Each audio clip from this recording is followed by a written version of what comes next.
প্রশান্তবাবু report লেখার খাতাটা বের করে বলেন, কে কিভাবে কখন থেকে পাচ্ছেন না সব বলুন। মেয়েটি থমকে থেকে অদ্ভুতভাবে বলে, আমার আমার বোন। প্রশান্তবাবু মাথা না তুলেই লিখতে থাকেন। ওকে, কবের থেকে খুঁজে পাচ্ছেন না?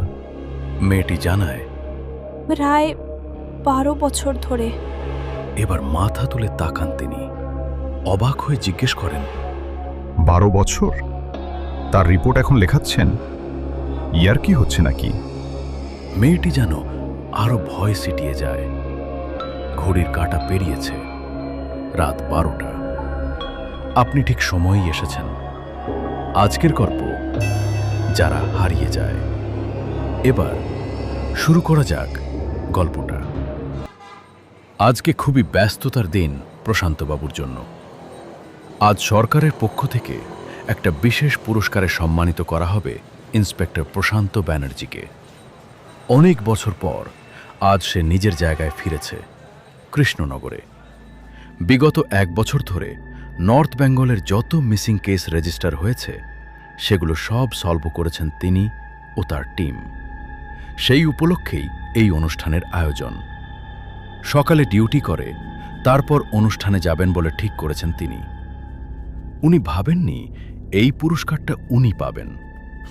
আসলে স্টেশনের কেউই ওনাকে তেমন পছন্দ করে না, ওনার রুক্ষ ব্যবহারের জন্য।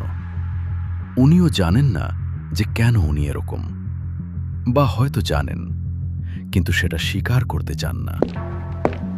স্টেশনে ঢুকতেই সবাই ওনার দিকে তাকায়, হয়তো কংগ্রাচুলেটও করতে চায় কিন্তু পারে না। উনি যখন তখন যে কাউকে ঝেড়ে দেন, সেই ভয় সবাই ওনাকে একটু এড়িয়েই চলেন। প্রশান্তবাবু নিজের চেয়ারে বসেন। বসেই চোখ পড়ে টেবিলের উপর রাখা 7 থেকে 8 বছরের একটা মেয়ের ছবির দিকে। সেটার দিকে তাকিয়ে যেন প্রশান্তবাবুর মনটা ভারী হয়ে ওঠে। মনে পড়ে তার এরকমই একটা শান্ত স্বাভাবিক দিনে ওনার মেয়েটা সেই যে স্কুল থেকে ফেরার পথে হারিয়ে গেল, আর কোনোদিন খুঁজে পেলেন না। সেই নিয়ে স্ত্রীর সঙ্গে ঝগড়া, অশান্তির শুরু। স্ত্রীর মতে প্রশান্তবাবু পুলিশ হয়ে কিভাবে নিজের মেয়েকে খুঁজে বের করতে পারলেন না। সত্যিই তো, এরকম পুলিশ হওয়ার কি মানে যদি সন্তানকেই হারিয়ে ফেলতে হয়? তারপর দুজনের মধ্যে অশান্তি বাড়তে বাড়তে তৈরি হয় অভিমান, কষ্ট, দুঃখের পাহাড়। সেই পাহাড় আর দুজনেই ডিঙিয়ে আসতে পারেননি ওনারা। আলাদা হয়ে যেতে হয়েছিল। অনেক বছর আগের ঘটনা হলেও কিছু ঘটনা জীবনটা এমনভাবে নাড়িয়ে দিয়ে যায় যে আর সেখান থেকে স্বাভাবিক জীবনে ফিরে আসাই কঠিন হয়ে ওঠে। প্রশান্তবাবুর জীবনটা তেমনই। তাই নিজের মেয়েকে খুঁজে না পাওয়ার খেসারত দেন মিসিং মানুষদের তাদের বাড়ি পৌঁছে দিয়ে। উনি খুশি না থাকুক, কেউ তো নিজের মানুষকে কাছে পেয়ে খুশি থাকবে। এইসব ভাবনার মাঝে ব্যাঘাত দিয়ে হঠাৎ ডেস্কের সামনে এসে বসে একটি মেয়ে। বয়স 20 থেকে 21 হবে। পরনে একটা চুড়িদার, পায়ে সাধারণ একটা চটি আর কাঁধে কাপড়ের ব্যাগ। দেখে মনে হয় সে কলেজে পড়ে। মেয়েটির মধ্যে একটা আমতা ভাব, আর বারবার হাত, কাঁধ আর শরীরের বিভিন্ন জায়গায় কি যেন ঝেড়ে চলেছে প্রাণপণে। প্রথমে দেখে মেয়েটাকে অদ্ভুতই মনে হয়। প্রশান্তবাবু সবটা দেখে জিজ্ঞেস করেন, কি ব্যাপার? মেয়েটি নিজের আমতা ভাব রেখেই বলে, মিসিং রিপোর্ট করতে এসেছি। প্রশান্তবাবু রিপোর্ট লেখার খাতাটা বের করে বলেন, কে কিভাবে কখন থেকে পাচ্ছেন না সব বলুন। মেয়েটি থমকে থেকে অদ্ভুতভাবে বলে, আমার আমার বোন। প্রশান্তবাবু মাথা না তুলেই লিখতে থাকেন। ওকে, কবের থেকে খুঁজে পাচ্ছেন না? মেয়েটি জানায়, প্রায় 12 বছর ধরে। এবার মাথা তুলে তাকান তিনি। অবাক হয়ে জিজ্ঞেস করেন, 12 বছর? তার রিপোর্ট এখন লেখাচ্ছেন? ইয়ার কি হচ্ছে নাকি? মেয়েটি যেন আরো ভয় সিটিয়ে যায়। না মানে এতদিন ধরে আমি নিজে খুঁজছিলাম, কাউকে পাচ্ছিলাম না বিশ্বাসযোগ্য যাকে বলা যায়। আপনারও খোঁজ করি অনেকবার, কিন্তু শুনেছিলাম আপনার নাকি বাইরে বদলি হয়ে গেছিল। প্রশান্তবাবুর ভুরু কুচকায়। আমি বদলি নিয়েছিলাম প্রায় ওরম 12 থেকে 13 বছর আগেই। সে কথা আপনার তো জানার কথা না। মেয়েটা যেন একটু ঘাবড়ে বলে, না মানে আমার মা বলতো যে আপনি চলে গেছেন। ছোট জায়গা তো, কথা ছড়াতে সময় লাগে না। প্রশান্তবাবু যেন মনের মতো উত্তর পেলেন না। যাই হোক, এর আগে রিপোর্ট লিখিয়েছিলেন? মেয়েটি বলে, না, মা লেখাতে দেয়নি। বাবা চলে যাওয়ার পর মা একটা প্রেম করতে শুরু করে, তখন তার সঙ্গেই এত ব্যস্ত হয়ে থাকতো যে আর তারপর আমি ভেবেছিলাম যে আমি বড় হলে আমি নিজেই বোনকে খুঁজব। বুঝলাম। কিন্তু এত বছর আগের হারিয়ে যাওয়া মানুষকে খুঁজে পাওয়া তো মুশকিলের ব্যাপার। তাকে তো এখন দেখতেও অন্যরকম হয়ে গেছে।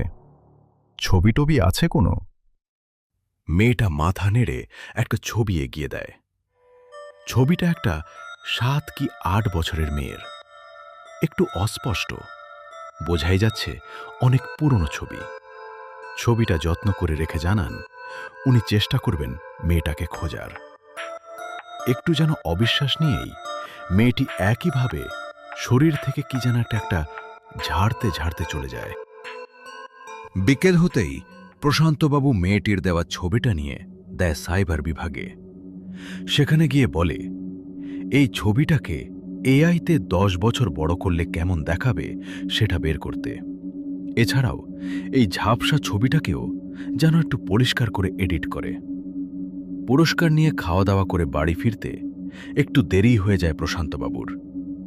নিজের কোয়ার্টারের ছোট্ট 2 কামরার ঘরটায় যাওয়ার আগে কি মনে হতে নিজের পুরনো বাড়ির সামনে গিয়ে একবার দাঁড়ান। তখন ঘড়ির কাঁটা রাত 12টা পেরিয়ে গেছে। বাড়িটা ঠিক 10 বছর আগে যেমন ছিল এখনো তেমনই আছে। ছোট্ট একতলা বাড়ি, সামনে বাগান, আর বাগানের কোণায় এক জায়গায় একটা ছোট্ট মন্দির। ভগবানে প্রশান্তবাবুর কোনোদিনই তেমন বিশ্বাস নেই, কিন্তু ওনার স্ত্রী অদিতির ছিল। তাই এই মন্দির বানানোর প্রস্তাব দিয়েছিল সে। তবে তিনি যখন এই বাড়ি ছেড়ে যান তখনও এটা তৈরি হয়নি। হয়তো উনি যাওয়ার পর অদিতিই পুরোটা বানায়। বাড়িটার দিকে তাকিয়ে থাকতে চোখে ধাঁ ধাঁ লেগে যাচ্ছিল প্রশান্তবাবুর। অন্ধকার যেন গিলে খেয়ে ফেলেছে গোটা জায়গাটাকে। ওনার মেয়ে শ্রী হারিয়ে যাওয়ার পর থেকে অদিতির সঙ্গে অশান্তির জেরেই উনি নর্থ বেঙ্গলে বদলি নিয়েছিলেন। সত্যিই তো, পুলিশ হয়ে নিজের মেয়েকে খুঁজে না পাওয়ার মতো ব্যর্থতা কেই বা মেনে নেবে? অদিতিও মেনে নেয়নি। নর্থ বেঙ্গল যাওয়ার কিছু মাসের মধ্যেই ডিভোর্সের নোটিশ আসে। তারপর এই বাড়ি ছেড়ে সেও চলে যায়। তখন থেকেই এটা ফাঁকা পড়ে আছে। ভাবতে ভাবতে অন্ধকার বাড়ির ভেতরে ঢুকে আসেন তিনি। ধুলো জমেছে অনেক। এ বাড়িতে শুধুই বাদুর আর মাকড়সার বসবাস এখন। অনেকেই বাড়ি বিক্রির কথা বলেছিল, কিন্তু প্রশান্তবাবুর মন চায়নি। ভেবেছিল উনি না থাকুক, মেয়ের স্মৃতি তো এখনো বাড়িটাকে ঘিরে আছে। আর কে বলতে পারে, হয়তো কয়েক বছর পর মেয়ে ফিরে এলো, তখন অন্য লোকেদের দেখে ও তো আরোই ভয় পেয়ে যাবে। এইসব ভাবতে ভাবতে কখন যে চোখটা জলে ভিজে ঝাপসা হয়ে গেছে বুঝতে পারেনি। খুঁজে পেলেন? চমকে পেছন ফেরেন। হ্যাঁ, কে? সামনে যাকে দেখেন তাকে দেখে বেশ অবাক হন। সেই মেয়েটি, সেই চুড়িদার, সেই ব্যাগ, আর সেই জুবুথুবু ভাব। একটু বিরক্ত হয়েই কড়াভাবে জিজ্ঞেস করেন, তুমি এখানে কি করছো? আমাকে ফলো করছো না নাকি? কথাটা শুনে একটু হাসে মেয়েটা। অদ্ভুতভাবে হাসিটা খুব চেনা লাগে প্রশান্তবাবু। কোথাও তো এই হাসি সে দেখেছে, কিন্তু কোথায়? মেয়েটি ওনার ভাবনা ভঙ্গ করে বলেন, আমি এখানেই থাকি, মানে আশেপাশেই। আপনাকে দেখে ভাবলাম একটু জিজ্ঞেস করে যাই। না, সবে তো আজ রিপোর্ট করলে, একটু সময় দাও খোঁজার। এমনিও অনেক বছর আগের ব্যাপার, এত বছর পর খুঁজে পাওয়াটা একটু মুশকিল। মেয়েটি কিছু বলে না। আবারও ওর মধ্যে ওই গায়ে, কাঁধে, সারা শরীরে কিছু একটা ঝেড়ে ঝেড়ে ফেলার ভঙ্গি লক্ষ্য করেন তিনি। এবার সোজাসুজি জিজ্ঞেস করেন, গায়ে তো কিছু লেগে নেই, সারাক্ষণ ঝেড়ে ঝেড়ে কি ফেলছ? মেয়েটি অদ্ভুতভাবে চোখের দিকে তাকিয়ে একটু থমকায়, তারপর ম্লান হেসে বলে, ধুলো। চোখ ছোট করে দেখার চেষ্টা করে ওর গায়ে কিছু লেগে আছে কিনা। তারপর বলেন, কই ধুলো?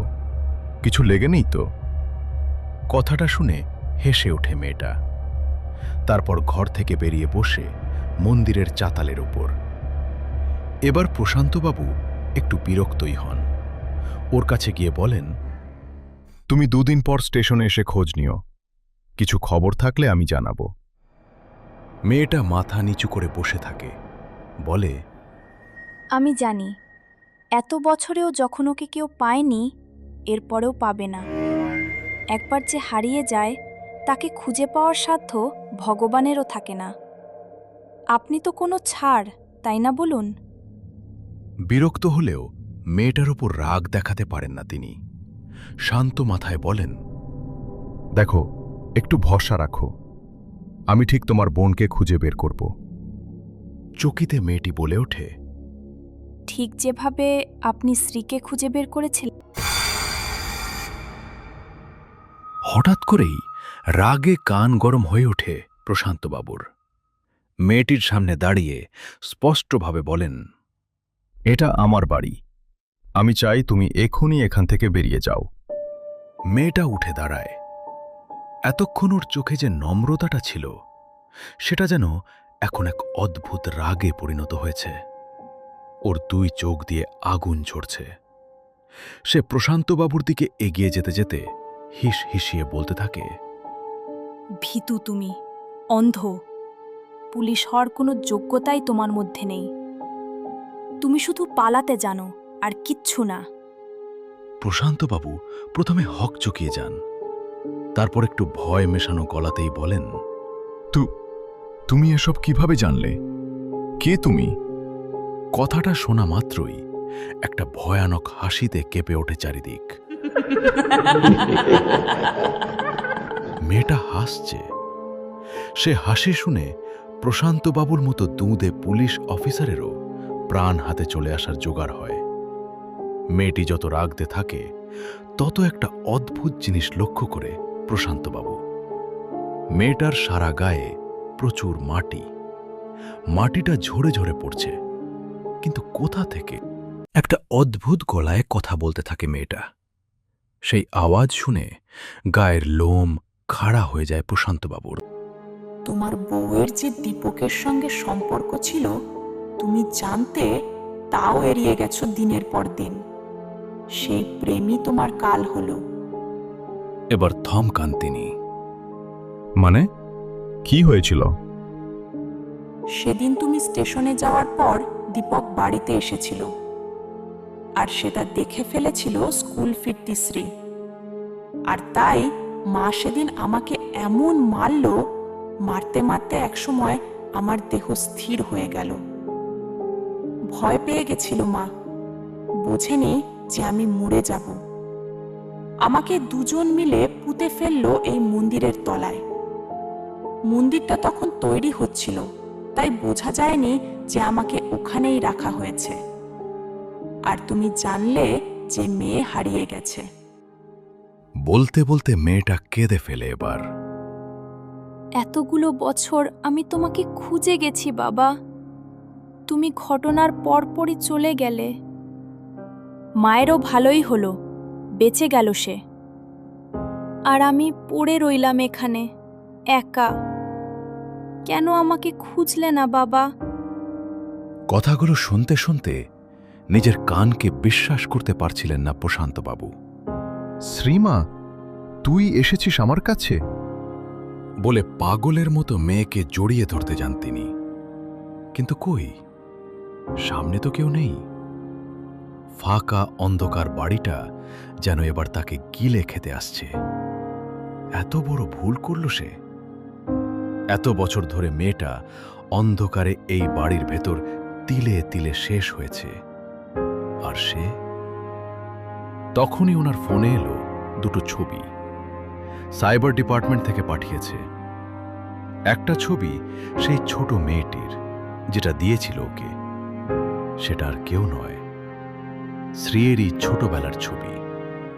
আর সেই ছবিটাকে 10 বছর বাড়ানোর পর যার ছবি এসে দাঁড়িয়েছে, সেটা আর কেউ না, যে মেয়েটা এখনই ওর সামনে দাঁড়িয়েছিল, সে।